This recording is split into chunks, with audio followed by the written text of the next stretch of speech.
Welcome to the Sacred Medicine Podcast. My name is Margaret Romero. I'm a Columbia-trained functional medicine nurse practitioner, and here I uncover the truth behind chronic illness so that you can finally heal. I'm a women's health and hormone expert and love empowering women to finally live their life fully and powerfully through optimal health. This is the Sacred Medicine Podcast.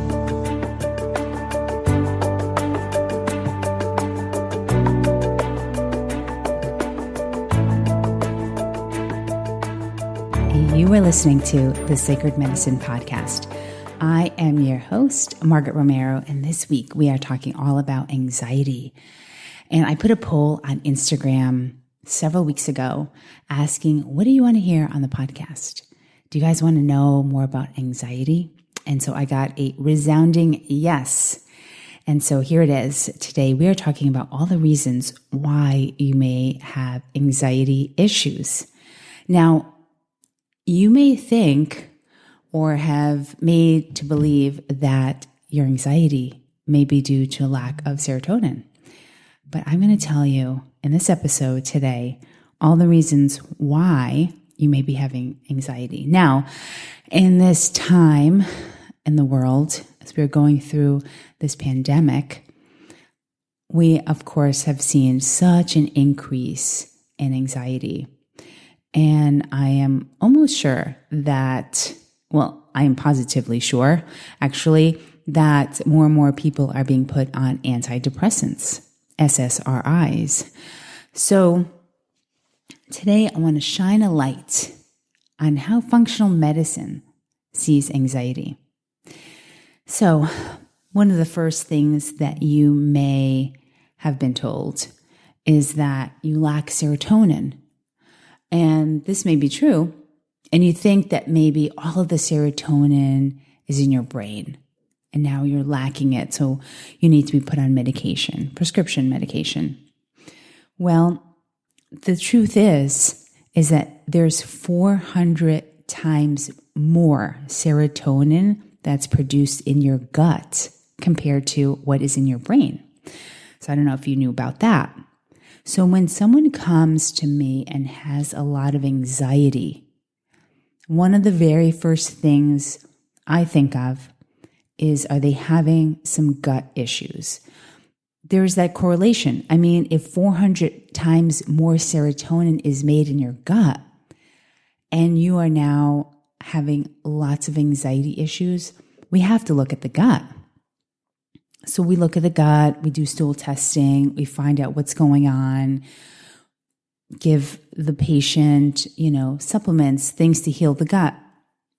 And ultimately, perhaps, most likely, the anxiety will start to disappear. One of the things that happens, though, when you do have issues in your gut, some dysfunction, of course, like I said before, it creates anxiety, but it also can create some cognitive issues. It can create some mood issues. And you know why? Because gut dysfunction actually suppresses the frontal cortex of your brain, which can lead to depression as well. So the gut is really important when it comes to looking at anxiety and why you have it to begin with. Because functional medicine really bases everything on the root cause. It's not just about these Band-Aids. Because let's say that you had some gut issue because you have a worm or a parasite or yeast, or you have Pseudomonas, or you have C. difficile, which is a very bad organism to have residing in your gut. Do you think that Prozac, Paxil, Effexor, Zoloft is going to help with any of that? Absolutely not. It does nothing for any of those issues. So that's what functional medicine is all about, is we are looking for, okay, you have anxiety. Well, why? It's not pulling out a prescription pad and writing a prescription. That is not, that's called Band-Aids. And that is not how someone will feel back to normal, feeling vital, because someone could be on those antidepressants for the rest of their life and they still have the parasite, the yeast, and all of these things going on in their gut. So it does not lead to long-lasting, it doesn't lead to long-lasting recovery from anxiety. Now, of course, if you are having extreme cases of anxiety, then you may need to be on something for a little while. But that still doesn't mean that you shouldn't have a workup done, a stool testing done. But we're going to go over some other things that we need to look at. So one of the things, first thing, gut. Want to look at that. Number 2, we want to look at inflammation. Inflammation in the body will cause this issue with the frontal cortex.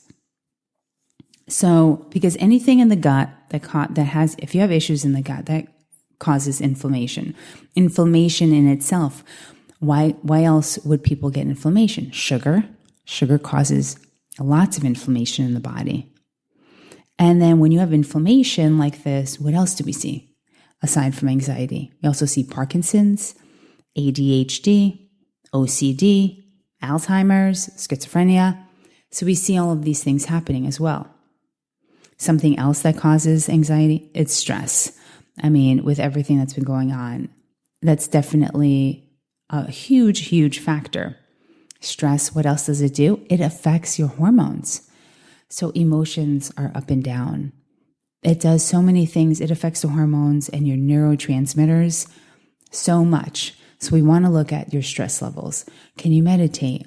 Are there things that you can do to help decrease your stress? So that's another reason for anxiety. Something else that we need to look at are your nutrient levels. Are you deficient? This is a huge correlation here with nutrient deficiencies, vitamin deficiencies related to anxiety. Things like B12, folate deficiencies, zinc, copper, vitamin D, essential fatty acids, huge. These are all huge. And you want to be able to replace some of these deficiencies, actually all of them, I shouldn't say some. You want to be able to test them and then replace them with supplementation. Now, if we're seeing a lot of vitamin deficiencies, we go back to the gut. Is this person having gut issues? Are they having permeability issues? Are they not able to absorb the vitamins and nutrients from their food? So we have to look at that as well. There's a link there. When I see lots of vitamin deficiencies, you have to think about the gut. Another thing is methylation issues. So what is methylation? So methylation is checked in the blood test with something called MTHFR.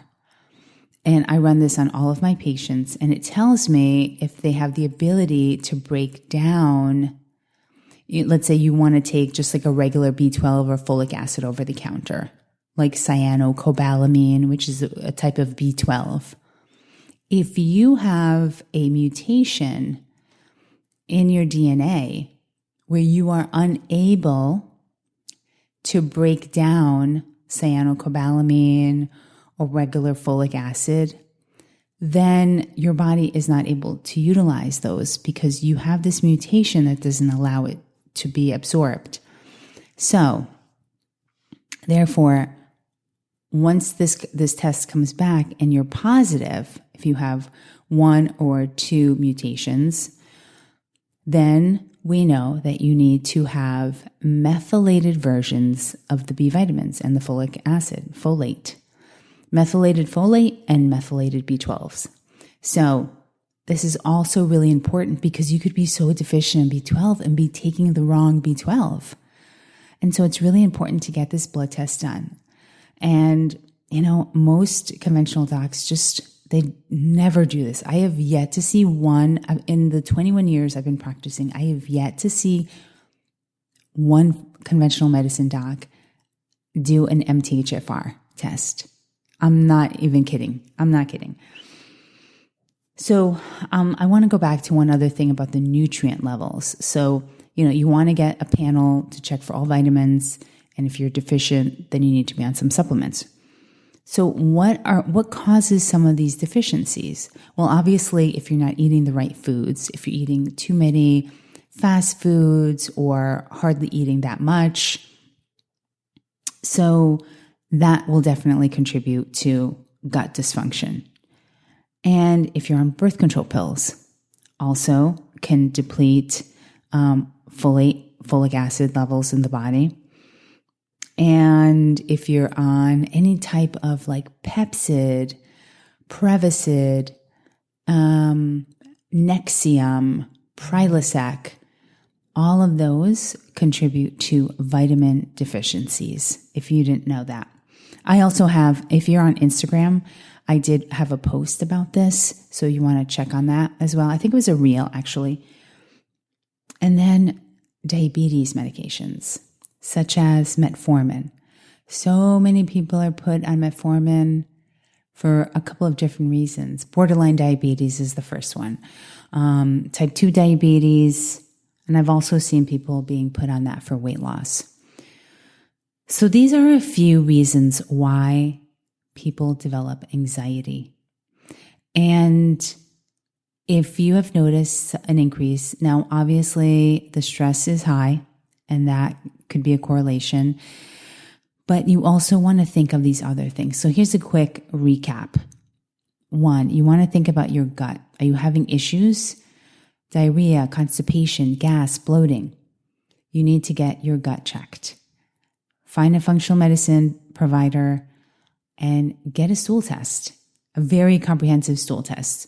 We only do comprehensive ones, not the one that gets sent to like your local Quest or LabCorp. Those do not cut it at all whatsoever. The ones that we do they give you at least 5 or 6 pages of information, really good information. Number 2, inflammation. So are you consuming a lot of sugar? Are you, eating not the right things, fast foods, French fries from McDonald's, things like that? Are you having like milkshakes or soda, Coca-Cola with your fast food? Then my recommendation is, okay, that's causing a lot of inflammation. Let's cut those out of your diet. Number 2, nutrient depletion. So get some blood work, check a bunch of vitamins, B12, folic acid, zinc, magnesium. You want to check for vitamin D. And if you're deficient, then you need to start on some supplementation. One of the most important ones for your brain is DHA. And so that's an essential fatty acid. So make sure you're taking in some really good, healthy fats into your diet. And then you also want to get something called MTHFR to find out if you have any methylation issues going on.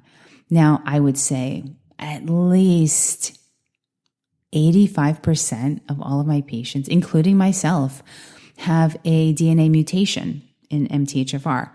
And not a huge deal. Now I know, and all my patients know, what type of B vitamin is necessary for them. And it also helps with, if you are B12 deficient, you know exactly which type of B12 and how much to take. So just keep that in mind. So when it comes to anxiety, it is not because necessarily you are lacking Prozac and Effexor and Zoloft in your body. Other things could be going on. And so this is really important for you to know that a lot of people are on antidepressants and still don't feel well. And it could just be that you have some, gut dysfunction that is absolutely 100% correlated to anxiety, also to depression and mood disorders and cognition as well. So I want to leave you with that. And, one last thing. Also, you want to know that these certain medications also lead to vitamin deficiencies. Your PPIs, which are things like all the not necessarily the antacids, but like the Prevacid and the Nexiums, the omeprazole, which is the generic name. If you've been on birth control, that does cause lots of nutrient deficiencies. And then the diabetes medications such as metformin, which is huge. So keep those in mind. If you have any questions, reach out to me. Listen, and follow me on Instagram. I am there every single day in stories. I have been keeping up with the reels. And if you have any suggestions about what you want to hear on the podcast, send me a DM or just shoot me an email. All the information will be in the show notes on where you can find me. And if you've been loving the podcast, I would love it if you can just head over, subscribe, leave a review. Thank you so much for listening this week. I hope this helps. Let me know. I would love to just know what it is that you really want to start listening to more of or anything. Let me know. Hope you're well wherever you are in this world. Sending you much love and many blessings. I'll speak to you all next week. Bye for now.